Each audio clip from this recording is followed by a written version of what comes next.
ദൈവനാമത്തിന് മഹത്വമുണ്ടാകട്ടെ. യിരെമ്യാ പ്രവാചകന്റെ പുസ്തകം 1-ാം അധ്യായം 6 മുതൽ 10 വരെയുള്ള വാക്യങ്ങളാണ് നമ്മളിപ്പോൾ നോക്കുന്നത്. 6-ാം വാക്യത്തിൽ, എന്നാൽ ഞാൻ, അയ്യോ യഹോവയായ കർത്താവേ, എനിക്ക് സംസാരിപ്പാൻ അറിഞ്ഞുകൂടാ, ഞാൻ ബാലനല്ലോ എന്ന് പറഞ്ഞു.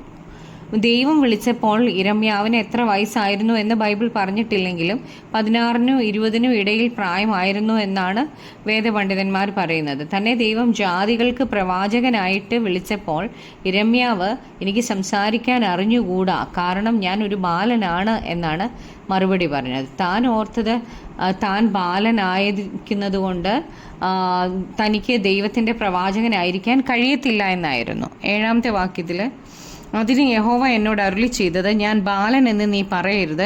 ഞാൻ നിന്നെ അയക്കുന്ന ഏവരുടെയും അടുക്കൽ നീ പോകുകയും ഞാൻ നിന്നോട് കൽപ്പിക്കുന്നതൊക്കെയും സംസാരിക്കുകയും വേണം. യിരെമ്യാ ഒരു ബാലനായിരുന്നു എന്ന് പറഞ്ഞത് ശരിയാണ്. എങ്കിലും ദൈവത്തിന് അത് കേൾക്കണ്ട. ദൈവത്തിന് അതൊരു പ്രശ്നമേ അല്ല. ദൈവത്തിന് എത്ര പ്രായം കുറഞ്ഞവരെ വേണമെങ്കിലും ഉപയോഗിക്കാൻ കഴിയും. ദൈവത്തിന് അതിനുള്ള അധികാരമുണ്ട്. ദാവീദിനെ ദൈവം വിളിച്ചപ്പോൾ താൻ ഒരു ബാലനായിരുന്നു. ദാവീദ് ഒരു സിംഹത്തെയും കരടിയെയും ഗോലിയാത്തിനെയും കൊന്നു. ദൈവം ഒരു ദൗത്യത്തിനായിട്ട് വിളിക്കുമ്പോൾ ഞാൻ ഒരു ബാലനാണെന്ന് പറയരുത്.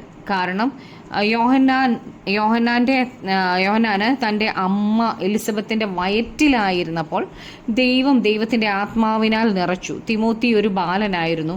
പൗലോസ് അപ്പോസ്തലൻ 1 തിമോത്തി 4:12 പറയുന്നുണ്ട്, ആരും നിന്റെ യൗവനം തുച്ഛീകരിക്കരുത്, വാക്കിലും നടപ്പിലും സ്നേഹത്തിലും വിശ്വാസത്തിലും നിർമ്മലതയിലും വിശ്വാസികൾക്ക് മാതൃകയായിരിക്കുക എന്ന്.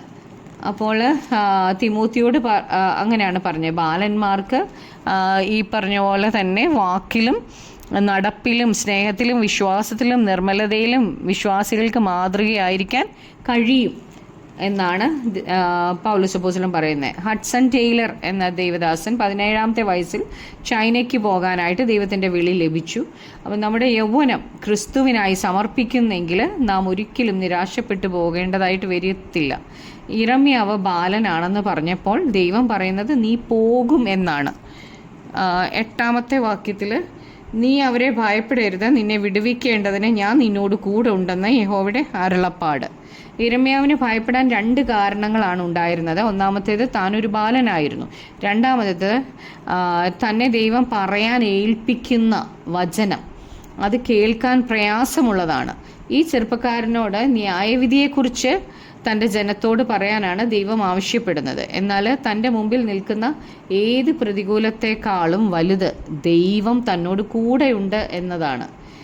ദൈവത്തിൻ്റെ വിളി കേട്ട് അനുസരിക്കണമെങ്കിൽ നമ്മൾ വില കൊടുക്കണം. നമ്മുടെ സ്വയം മരിച്ചെങ്കിൽ മാത്രമേ ദൈവത്തിൻ്റെ വിളി കേട്ട് അനുസരിക്കാൻ കഴിയത്തുള്ളൂ. ക്രിസ്തു നമ്മോടൊപ്പം ഉണ്ടെങ്കിൽ നമുക്ക് എല്ലാം സാധ്യമാണ്.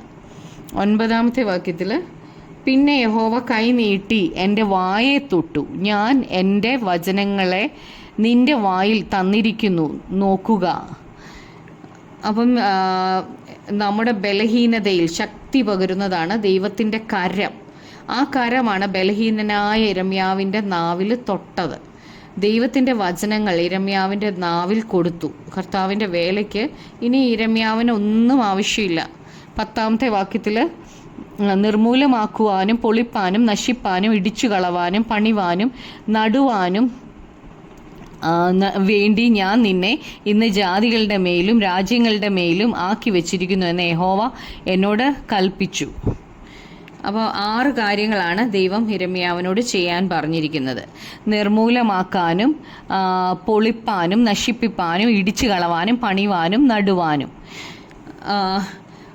തന്നെ ആക്കി വെച്ചിരിക്കുന്ന 6 കാര്യങ്ങൾ ചെയ്യണം. 4 കാര്യങ്ങൾ ന്യായവിധിയെ സംബന്ധിച്ചും 2 കാര്യങ്ങൾ കൃപയെ സംബന്ധിച്ചുമാണ് ഇവിടെ എഴുതിയിരിക്കുന്നത്. 40 വർഷങ്ങൾ യിരെമ്യാവ് തന്നെ വിളിച്ച വിളി അനുസരിച്ച് ജീവിച്ചു. ദൈവം വിളിച്ച വിളിക്ക് അനുസരിച്ച് നമ്മൾ ജീവിക്കുമ്പോൾ 5 വർഷത്തേക്കോ 10 വർഷത്തേക്കോ പോരാ. നമ്മൾ അത്രയും ജീവിച്ചാൽ പോരാ. ജീവപര്യന്തം വിശ്വസ്തരായിരിക്കണം എന്നാണ് ദൈവം ആഗ്രഹിക്കുന്നത്. യിരെമ്യാവിൻ്റെ ശുശ്രൂഷ 3 നമുക്ക് തിരിക്കാൻ കഴിയും. ഒന്നാമത്, യോശിയാവിൻ്റെ സംരക്ഷണത്തിൽ കീഴിലായിരുന്നു ഒന്നാമത്തെ പാർട്ട്.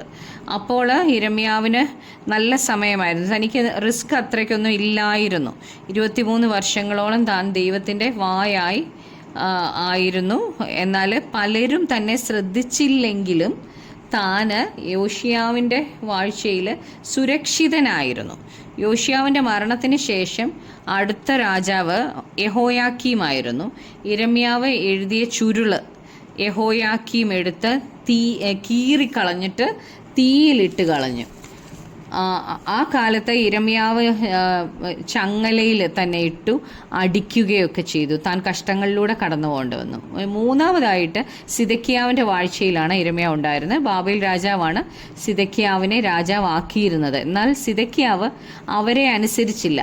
യിരെമ്യാവ് സിദക്കിയാവിനോടുള്ള വചനം പറഞ്ഞിരുന്ന ഇങ്ങനെയായിരുന്നു: 70 വർഷങ്ങൾ ബാബേലിന് കീഴടങ്ങി അവരോട് സമാധാനമായിട്ടിരിക്കണം. എന്നാൽ സിദക്കിയാവ് യിരെമ്യാവിനെ രാജദ്രോഹിയായിട്ട് മുദ്ര വെച്ചിട്ട് കാരാഗ്രഹത്തിലാക്കി. ഇങ്ങനെ 3 രാജാക്കന്മാരുടെ കീഴിൽ 3 തരത്തിലായിരുന്നു യിരെമ്യാവിൻ്റെ ശുശ്രൂഷ. നമുക്ക് പ്രാർത്ഥിക്കാം. കർത്താവായ യേശുവേ, അപ്പോൾ അങ്ങ് ഞങ്ങളുടെ കൂടെ ഉണ്ടെന്നുള്ളതാണല്ലോ ഞങ്ങളുടെ ധൈര്യം. കർത്താവെ, മറ്റൊന്നിലും ഞങ്ങൾക്ക് ധൈര്യപ്പെടാൻ ഈ ഭൂമിയിൽ ഇല്ലല്ലോ. കർത്താവെ യേശുവേ, അങ്ങയുടെ നാമ മഹത്വത്തിനായി ഞങ്ങളെ ഉപയോഗിക്കണമേ. അങ്ങയുടെ ഇഷ്ടത്തിനായി ഞങ്ങളെ ഉപയോഗിക്കണമേ. ഞങ്ങളുടെ പ്രാർത്ഥന കേട്ടതിനായി നന്ദി. യേശു ക്രിസ്തുവിൻ്റെ നാമത്തിൽ തന്നെ ആമേൻ.